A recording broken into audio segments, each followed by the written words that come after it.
அன்பார்ந்த எனதருமை யூடியூப் நேயர்களுக்கு வணக்கம். ஜோதிட சாஸ்திரத்தில் நட்சத்திரங்களுக்கு என்ன சொன்னாங்கன்னா சில வலிமையான சக்திகள் உண்டு. அப்போ அந்த வலிமையான சக்திகளை என்ன சொன்னாலும் நம்ம பயன்படுத்தணும். இப்போ என்ன சொன்னாலும் நம்ம சில குறிப்பிட்ட விஷயங்கள் என்ன சொல்லலாம்னா தெரியாத காரணத்தினால என்ன சொன்னாங்க ஏதோ ஒன்று நடக்குது, ஒவ்வொரு நாளும் ஒரு நட்சத்திரம் ஓடிக்கிட்டு இருக்கு. நம்ம என்ன சொல்லலாம்னா அதை என்ன சொன்னோன்னா ஒரு நடைமுறையாக ஒரு சாதாரணமாகவே நம்ம என்ன சொல்லலாம்னா அதை பயன்படுத்தாமல் அதற்கு ஒரு பஞ்சு பண்ணாமலே நம்ம என்ன சொல்லலாம்னா வாழ்க்கையை ஓட்டிகிட்டு இருக்கோம். அப்போ பெரிய பெரிய போராட்டத்தில் இருக்கிறவங்க, இந்த பெரிய பெரிய போராட்டத்தில் இருக்கிறவங்கெல்லாம் என்ன சொன்னாங்க எப்படி இருக்காங்க தெரியுமா? அதாவது படித்தவன் தான் கெட்டு போய்கிட்டு உட்காந்துருக்கு. இந்த ஒரு நல்ல விஷயந்தான், அதுக்கு மேலே ஒரு சில விஷயங்களை கருத்துக்களை என்ன சொன்னால் ஒரே ரேஷியாவில் பேசிட்டு போயிடக்கூடாது. இந்த ஜோதிடம் படிச்சுட்டு இருக்கீங்க, நிறைய பேருக்கு எந்தெந்த காலில் இருக்கிறது கையில் இருக்கிறதெல்லாம் உங்களுக்கு நட்சத்திரம் தெரியுது. வேறு எதுக்கு நீங்கள் தோற்று போகிறீங்க? ஜோதிடம் படித்தவன் தோற்கக்கூடாது. என்னுடைய இது சொல் எல்லா மனிதருக்கும் தான். ஜோதிடம் படித்த நீ தோற்று போயிட்டு என்ன சொல்லலான்னா எவ்வளவு நான் சொல்வதற்கு முன்னாடியே பலன் சொல்வதற்கு முன்னாடியே நீங்கள் ஒவ்வொருத்தரும் என்ன சொல்லலானே எனக்கு அதில் அந்த நட்சத்திரத்தில் இருக்குது, இந்த நட்சத்திரத்தில் இருக்குது அப்படின்னு நீங்கள் சொல்லி வரும்போதே அப்பயே தெரிஞ்சு போச்சு இவன் வீழ்ந்து விடுவான். அதாவது கல்வி என்பதை நான் ஒரு கருத்து சொல்கிறேன். முதல்ல அமைதியாக கேட்க கற்றுக்கிடணும். அமைதியாக கேட்க கற்றுக்கொள்ளாமல் நமக்கு நிறையா தெரியும் அப்படின்னா நீ தோற்றுருக்கக்கூடாது. என்னை பார்த்தாலும் நான் தான் சொல்லுவேன், தோற்றுருக்கக்கூடாது. 27 நட்சத்திரத்திற்கும் உன்னை வதம் பண்ணக்கூடிய சக்தி எங்கே இருக்கிறது என்பதை நீ இன்னும் தெரிந்து கொள்ளவே இல்லை. அப்போ என்ன சொல்கிறேன்னா, ஒரு திருவோண நட்சத்திரத்துக்காரன் எதில் போய் தோற்று போகும்?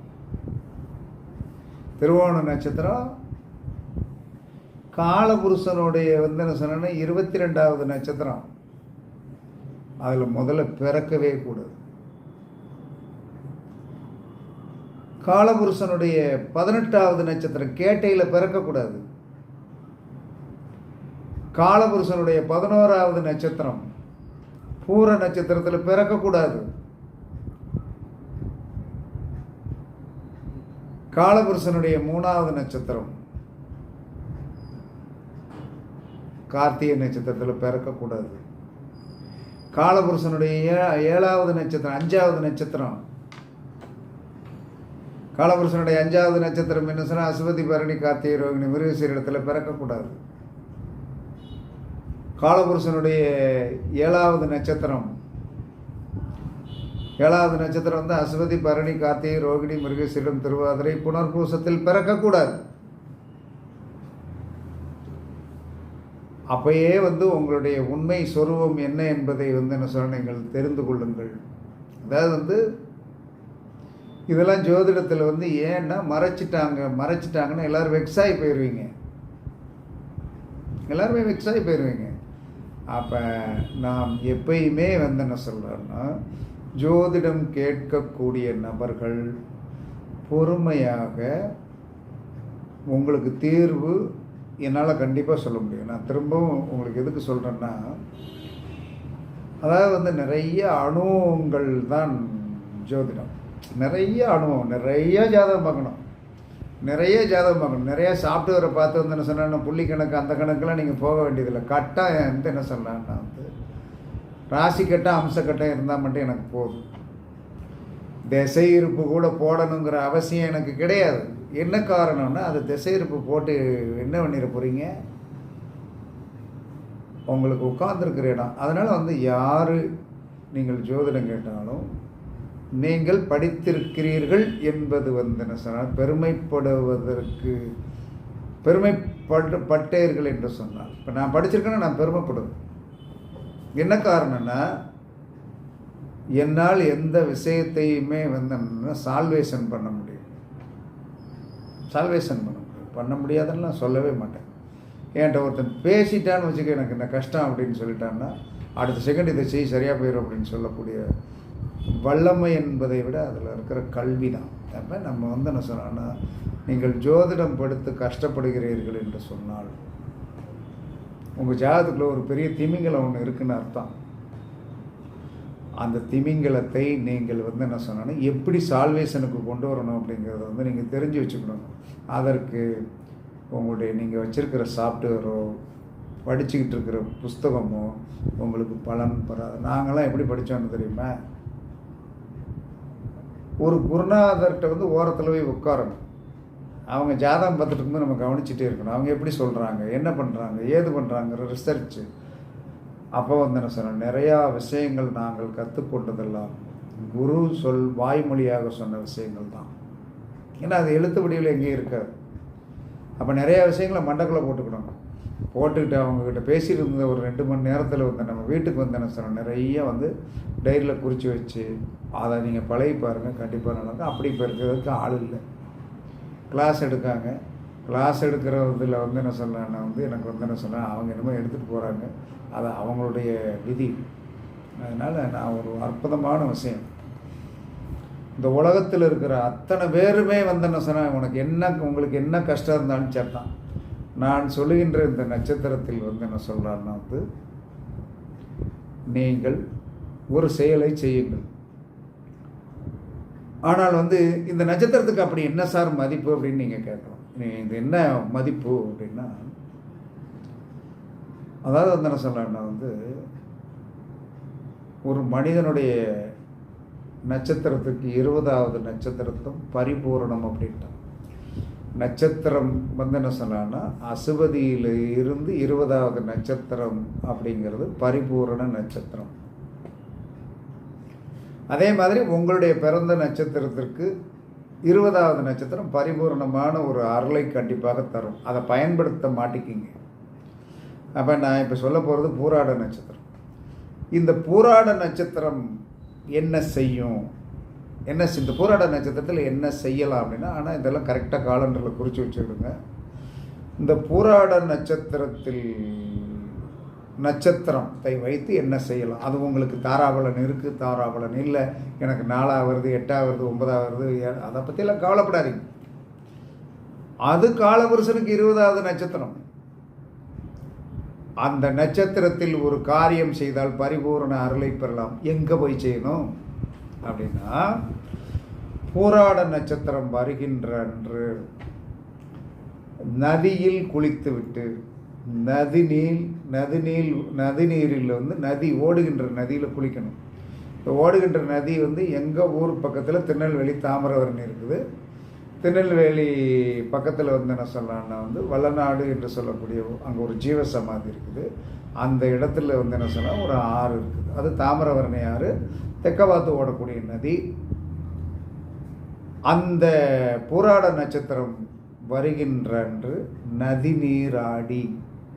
நதிநீர் ஆடினாலே உங்களுடைய கர்மம் குறையும். ஏன்னா அது காலபுருஷனுடைய 20வது நட்சத்திரம்.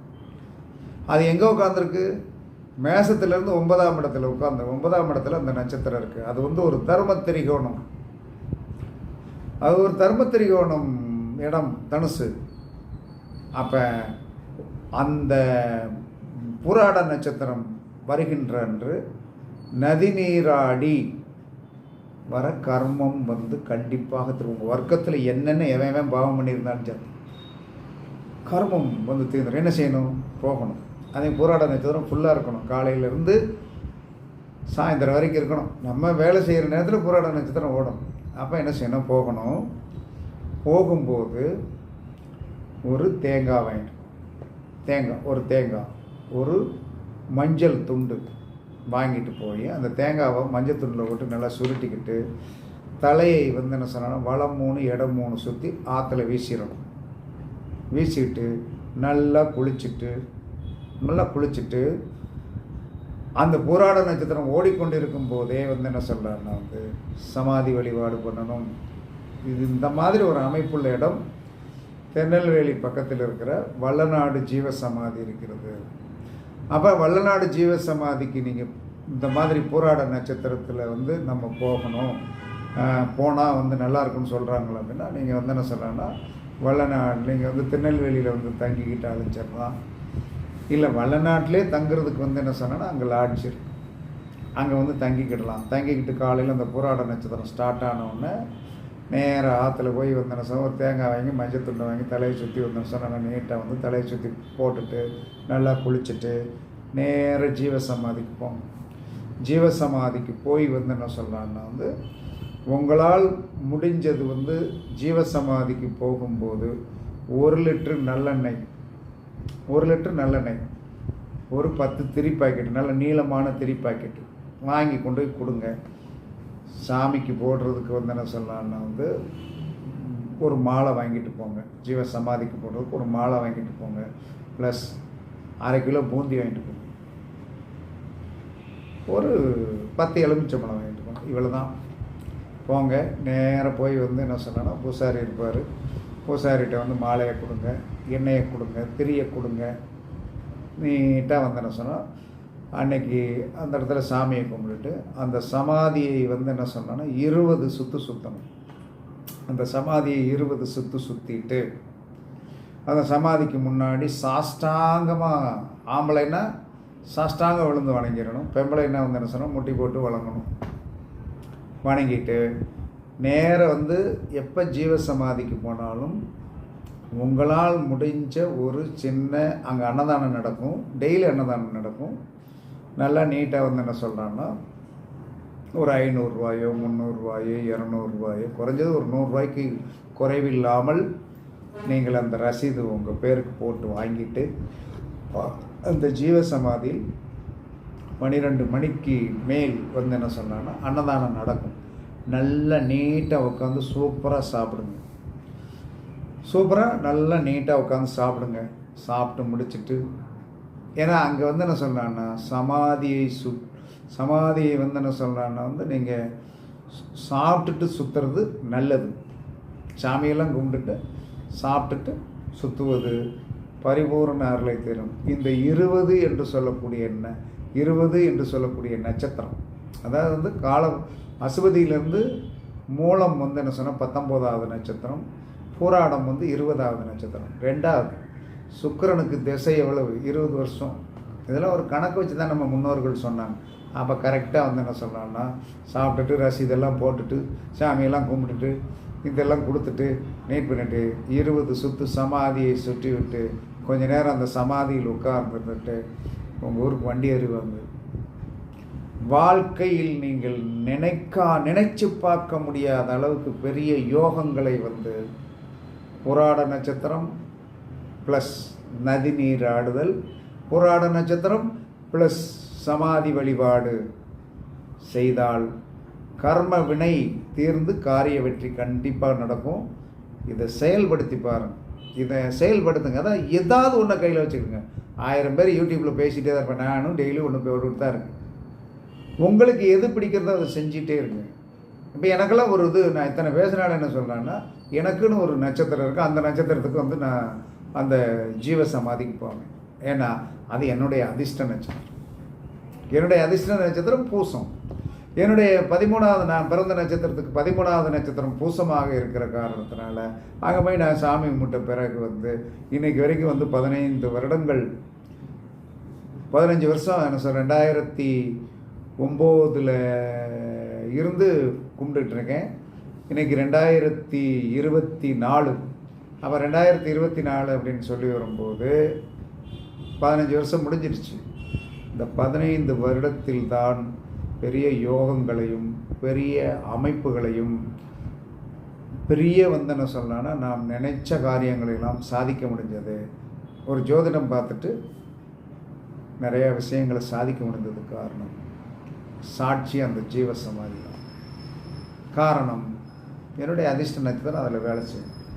2வது என்ன சொல்கிறேன்னா வந்து காலபுருஷனுக்கு அது எத்தனாவது நட்சத்திரம்? அசுபதி, பரணி, கார்த்திகை, ரோகிணி, மிருகசீரிடம், திருவாதிரை, புனர்பூசம், பூசம். 8வது நட்சத்திரம். 8வது நட்சத்திரம் எப்பயுமே சேமத்தை தரும். அது ராசிக்கு 4ஆம் இடத்தில் இருக்கிற சேமத்தை தருகின்ற நட்சத்திரம். அப்போ என்ன சொல்கிறான்னா நீங்கள் அந்த மாதிரி ஒரு வழிபாடு முறைகளை நீங்கள் தேர்ந்தெடுத்து கொண்டீர்கள் என்று சொன்னால் எல்லாத்தையும் படித்து தெரிஞ்சு வச்சுக்கிடுங்க. மற்ற மக்களுக்கு அவங்களுக்கு தோதுக்கு நம்ம பண்ணிக்கலாம். பட் வெற்றி வேண்டும் என்று சொன்னால் இந்த மாதிரி குறிப்பிட்ட காலத்தில் நீங்கள் போய் என்ன சொல்லலாம்னா செயல்பட்டீர்கள் என்று சொன்னால் தெய்வங்களை அப்படியே அள்ளி கொடுக்கறதுக்கு காத்திரும். தெய்வங்களை அள்ளி கொடுக்கறதுக்கு உண்டான ஆதிபத்தியம் அங்கே இருக்கும். அன்னைக்கு இருக்கும். அன்னைக்கு நம்ம போய் என்ன சொல்கிறோன்னா கை நீட்டி வாங்கிறதுக்கு உண்டான இதை நம்ம தெரிஞ்சுக்கணும். அதனால் போராட நட்சத்திரம் காலபுருஷனுடைய சிவதியிலேருந்து 20வது நட்சத்திரம். அந்த நட்சத்திரத்துக்கு உண்டான திசை 20 வருஷம். அந்த நட்சத்திரத்தை அன்னைக்கு நதிநீர் ஆடி ஜீவசமாதி வழிபாடு பண்ணி அங்கே நல்லா சாப்பிட்டுட்டு அன்னதானத்துக்கு காசு எழுதிட்டு 1 லிட்டர் எண்ணெய் வாங்கி கொடுத்து 10 திரி பாக்கெட் வாங்கி கொடுத்து ஒரு 1/2 கிலோ பூந்தி வாங்கி கொடுத்து ஒரு மாலை போட்டுட்டு வந்தீர்கள் என்று சொன்னால் மறு போராட நட்சத்திரம் வரும்போது ஒரு மாற்றம் வரும்.